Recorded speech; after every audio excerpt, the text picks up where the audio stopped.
पोलिसांनी दिलेल्या माहितीनुसार ऑक्टोबर 2024 ते डिसेंबर 2025 या कालावधीत सांगली मार्केट यार्ड येथील अन्वित ट्रेडिंग कंपनीमध्ये संशयित आरोपीने फिर्यादीला जादा नफा आणि 2 महिन्यात परतावा देण्याचे आश्वासन दिले। त्यानुसार फिर्यादीने 18 ऑक्टोबर 2024 रोजी 15 लाख रुपयांचा धनादेश तर 20 ऑक्टोबर 2024 रोजी 5 लाख रुपये रोख स्वरूपात दिले।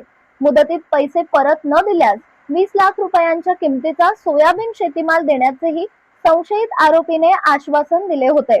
मात्र आजपर्यंत ना रक्कम परत केली ना शेतीमाल दिला। त्यामुळे संशयित आरोपीने विश्वासघात करून 20 लाख रुपयांची फसवणूक केल्याची तक्रार दिली आहे। या प्रकरणी यापूर्वी विश्रामबाग पोलीस ठाण्यात अर्ज दाखल करण्यात आला होता। पोलीस उपनिरीक्षक मोरे यांनी चौकशी करून अहवाल वरिष्ठांकडे पाठविला।